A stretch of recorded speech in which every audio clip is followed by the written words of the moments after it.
Study IQ IAS, अब तैयारी हुई अफोर्डेबल। थोड़ा IAS वाईएस बनो, यूपीएससी की तैयारी वैयारी करो, ऐसा बहुत सुना होगा आप सभी ने। जनरली जब भी यूपीएससी के एग्जाम का रिजल्ट आता है तो पूरे सोशल मीडिया पर यूपीएससी में बच्चों के द्वारा किया गया स्ट्रगल, उनके परिवारों के द्वारा किया गया स्ट्रगल, ये सारी चर्चाएं बनी रहती हैं और सबसे ज्यादा इन्हीं की चर्चाएं होती है। और अभी आपको ध्यान होगा और मुझे भी ध्यान है, जब नीट के रिलेटेड एग्जाम से रिलेटेड, पीजी से एग्जाम से रिलेटेड, एनटीए से रिलेटेड क्वेश्चंस उठाए जा रहे थे, तो वहां पर मैं भी कई लोगों से ही कहता था कि एकमात्र जो ट्रस्ट वर्दी एग्जामिनेशन प्रोसेस इस देश में अभी है वो यूपीएससी का है। लेकिन हाल ही में एक दो तस्वीरें ऐसी हैं जो सोशल मीडिया पर काफी ज्यादा वायरल हो रही है और जिनके बारे में हर न्यूज चैनल, हर न्यूज हैंडल चर्चा कर रहा है। आप अपने सामने देख सकते हैं कि जब आप इस टॉपिक को डालते हैं तो वहां पर कितने सारे आर्टिकल्स आपको इससे रिलेटेड छाए हुए मिलते हैं। तो एक आईएएस ऑफिसर हैं, ट्रेनी आईएएस ऑफिसर पूजा खेडकर जी, उनके रिगार्डिंग, उनके एसोसिएटेड कुछ चीजों पे काफी ज्यादा गंभीर आरोप लगाए जा रहे हैं। आप सभी जानते हैं कि जब प्रोबेशनर होते हैं तो कुछ ड्यूटीज होती हैं, कुछ चीजें, सर्टेन फीचर्स को फॉलो करना होता है। तो ये कहानी की शुरुआत यहां से हुई कि जहां पर वो रिपोर्ट कर रही थी, वहां के डिस्ट्रिक्ट कलेक्टर ने एक चिट्ठी लिखी मुख्य सचिव को कि जो पूजा खेडकर जी हैं वो कुछ ऐसी चीजों की मांग कर रही हैं जो अभी उनको नहीं मिलनी चाहिए। उनमें एक ऐसा हो गया जैसे प्राइवेट ऑडी के ऊपर में लाल बत्ती वाली गाड़ी को लेकर चलना। साथ में ही एक ऐसा इंसिडेंट हो गया कि जो एक प्राइवेट चैम्बर, एक सीनियर अधिकारी का चैम्बर, उसको क्या करना, ऑक्यूपाई कर लेना। यहां से इस इशू की शुरुआत हुई थी। लेकिन जब ये इशू सोशल मीडिया पर तूल पकड़ने लगा तो इस पे दर परत और भी खुलती रही। और अभी कल ही दोस्तों सेंट्रल गवर्नमेंट ने एक 1 मेंबर की कमेटी भी बना दी है जिनको 2 वीक के अंदर में अपनी रिपोर्ट को सबमिट करना है। तो आखिर मामला क्या है? मैंने कहा आपको कि शुरुआत एक चीज से हुई, उसके बाद में पूरे सिलेक्शन प्रोसेस के ऊपर में ही क्वेश्चन मार्क लगा, क्योंकि पूजा जी के ऊपर में आरोप 2 हैं, कहा जाए तो 3। एक, एक्स्ट्रा प्रिविलेज इन सब की मांग करना। एक तो ये हो गया कि आप ड्यूटी के अंदर में आपका कॉन्डक्ट कैसा है। दूसरा जो पहलू है सिलेक्शन प्रोसेस, तो उनके ऊपर में 2 गंभीर आरोप हैं। सबसे पहला जो गंभीर आरोप यह है कि उन्होंने सिलेक्शन प्रोसेस के लिए जो ओबीसी का सर्टिफिकेट यूज किया, क्या वो ओबीसी के जो कैटेगरी है, जो नॉन क्रीमी लेयर है, उसमें आते भी हैं या नहीं आते हैं? एक क्वेश्चन तो ये। दूसरा, उन्होंने अपना एक दिव्यांग का सर्टिफिकेट, उसका भी यूज किया, तो क्या वो फिजिकली जो क्या नाम है डिसेबल्ड पर्सन विद डिसेबिलिटी, उस कैटेगरी में बिलोंग करते हैं या नहीं करते? क्या उसमें भी कोई लूप होल तो नहीं है? ये 2 इश्यूज को लेकर सबसे ज्यादा सोशल मीडिया पर अभी ये टॉपिक चल रहा है। तो कहानी कुछ इस तरीके से है दोस्तों कि पूजा खेडकर जी, जिनके ऊपर में आरोप लगा है कि उन्होंने ओबीसी सर्टिफिकेट का मिसयूज किया, या फिर कह लीजिए फेक ओबीसी सर्टिफिकेट आरोप है अभी, और उन्होंने भाई इसके ऊपर में क्लैरिफिकेशन देने से मना किया है। दूसरा क्या है कि उन्होंने जो डिसेबिलिटी सर्टिफिकेट यूज किया, और आप जब डॉट से डॉट कनेक्ट करते हैं कि कहाँ पर उन्हें एलिजिबिलिटी के लिए जाना था, टेस्ट कराना था, फिर वो चीज़ें नहीं होती हैं, फिर प्राइवेट इंस्टीट्यूशन से क्या होता है, वो टेस्ट होता है, हमारा स्कैन होता है, फिर उसको वैलिडेट किया जाता है। ये सारी चीज़ें कहीं ना कहीं किसी ना किसी तरफ में तो इशारा कर रही हैं। तो मैंने आपको बताया कि एक ट्रबल ये भी है कि एक पैनल बना दिया गया है 1 मेंबर का, जिनको कहा गया है कि 2 वीक के अंदर में क्या करना है, इस पूरे इशू की रिपोर्ट को सबमिट करना है। इवन दोस्तों जो आपकी जो पुणे पुलिस है, उन्होंने तो दोस्तों जो ये ऑडी के ऊपर में बत्ती लगी है इसके कारण में नोटिस भेजा है, एंड साथ में अनपेड फाइन्स के कारण में भी अभी हाल ही में क्या किया है, नोटिस भी भेजा है। तो ये काफी कारण है जिसके कारण में सोशल मीडिया पर न्यूज में है। तो कंट्रोवर्सी डॉक्टर पूजा केटकर जी के अराउंड है, जो प्रोबेशनरी इंडियन आईएएस, जो क्या नाम है, इंडियन एडमिनिस्ट्रेटिव सर्विसेज के अंदर में आईएएस ऑफिसर है, जिनको अभी ट्रांसफर कर दिया गया है पुणे से, कहां पर, वहीम में। ठीक है, अर्लियर दिस वीक उनको ट्रांसफर किया क्योंकि ये कंट्रोवर्सी इरप्ट हुई थी, लेकिन ये कंट्रोवर्सी शांत होने का नाम नहीं ले रही है। क्वेश्चन दो चीज़ों के ऊपर में है कि उन्होंने जो अदर बैकवर्ड क्लास का जो सर्टिफिकेट, जो बेनिफिट लिया है, क्या वो उसके लिए एलिजिबल थी या नहीं थी। आप सभी जानते हैं कि ओबीसी सर्टिफिकेट के लिए या फिर ओबीसी रिजर्वेशन के लिए हमने एक क्राइटेरिया बनाया है, creamy layer and non creamy layer. जिनकी 8 लाख से ज़्यादा की इनकम है, क्या है, जिनकी 8 लाख की फैमिली इनकम है, 8 लाख से ज़्यादा सालाना इनकम है, वो इसकी कैटेगरी में नहीं आते, उनको ओबीसी के बेनिफिट्स नहीं मिलते हैं। लेकिन ये कहा जा रहा है कि जो पूजा केटकर जी के पिताजी हैं, उन्होंने लास्ट ईयर जो इलेक्शन लड़ा और इलेक्शन लड़ते समय पर उन्होंने क्या किया, अपना एफिडेविट दिया और एफिडेविट में उन्होंने बताया कि उनके पास में 40 करोड़ की संपत्ति, ये उन्होंने घोषणा करी है। तो इसके तहत में एक आरटीआई एक्टिविस्ट ने आरटीआई लगाई और पूजा जी के पास में कितनी संपत्ति, उनका तो आरोप है कि पूजा जी के पास में खुद 17 करोड़ की संपत्ति उनके नाम पर है। तो अगर ये संपत्ति उनके नाम पर है, उनके पेरेंट्स के नाम पर है, तो आखिर वो फिर ओबीसी जो कैटेगरी के जो रिजर्वेशन है उनको बेनिफिट कैसे ले सकती हैं, पहला तो ये। दूसरा, जो डिसेबिलिटी कंसेंसस, जो कंसेशंस का यूज किया जाता है, वो कैसे मिला, उसके ऊपर में भी है। तो अगर आप देखेंगे, मैंने आपको जस्ट बताया कि उनकी जो एलीज्ड डिमांड थी उसके कारण में वो लाइमलाइट में आते हैं और उसके बाद में सारी की सारी चीज़ें दर परत खुलती जाती हैं। तो एक कहानी कहाँ से शुरू हुई थी, प्राइवेट ऑडी से हुई थी। उनको स्पेशल प्रिविलेजेस की उन्होंने मांग करी थी, ठीक है, और उसके बाद में उनके पूरे के पूरे अपॉइंटेड प्रोसेस के ऊपर में ही क्वेश्चन लगने शुरू हो गए।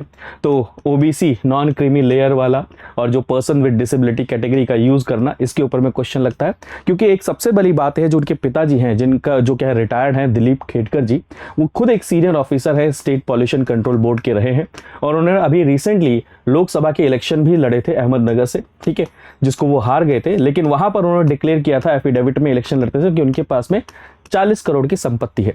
एक एक्टिविस्ट है, उन्होंने सबसे पहला क्वेश्चन यही पॉइंट आउट किया है कि जब उनके पिताजी के पास में 40 करोड़ की प्रॉपर्टी है, तो वो कैसे 8 लाख की कैटेगरी के अंदर में, कि बिलो 8 लाख उनकी फैमिली इनकम है, उसमें वो बिलोंग कर सकते हैं, ठीक है।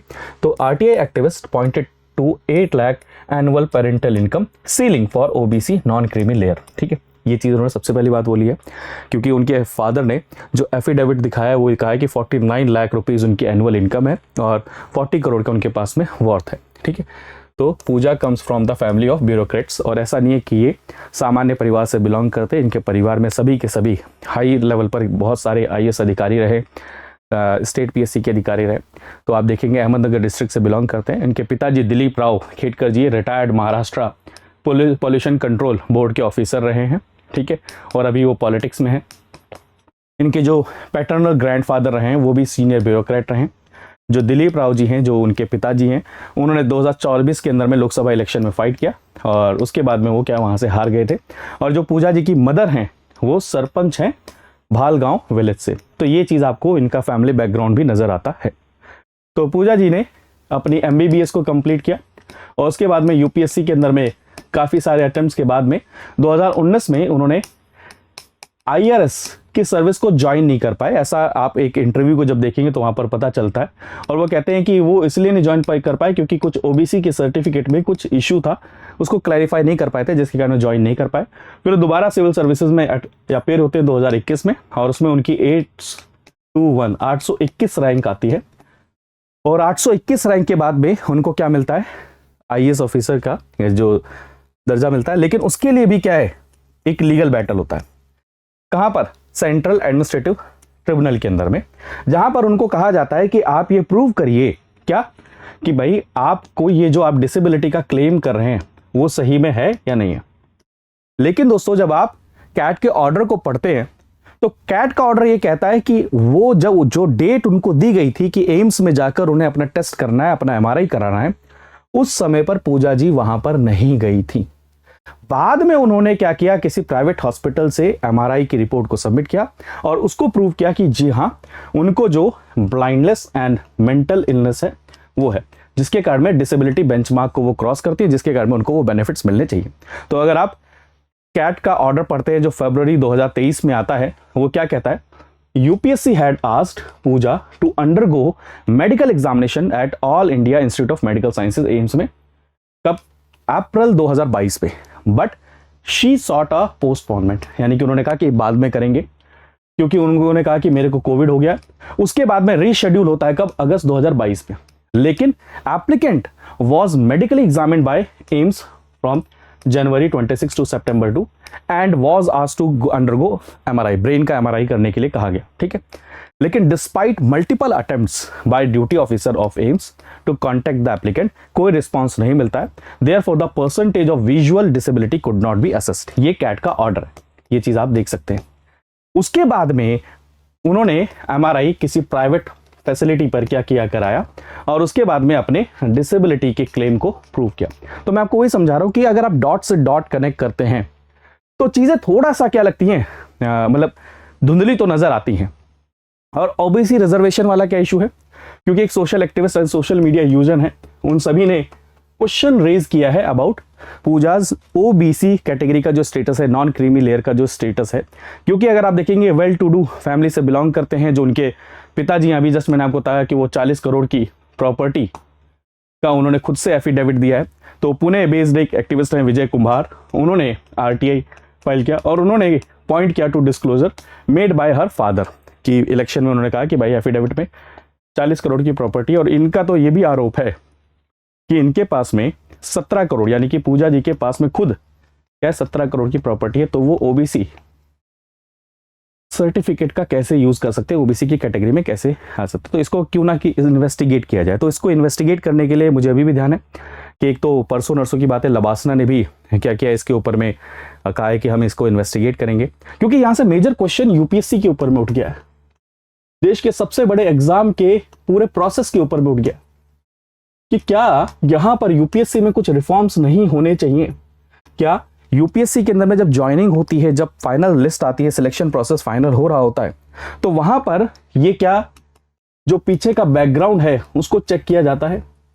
यहां से एक क्वेश्चन और उठ गया कि क्या सही में ऐसे कुछ इश्यूज यूपीएससी के रिक्रूटमेंट प्रोसेस में भी हैं, जबकि आप देख रहे हैं कि भारत में इस समय पर जितने भी इंस्टीट्यूशंस हैं, जितनी भी बॉडीज हैं, उनकी लेजिटिमिटीज और उनकी क्रेडिबिलिटी के ऊपर में क्वेश्चन है।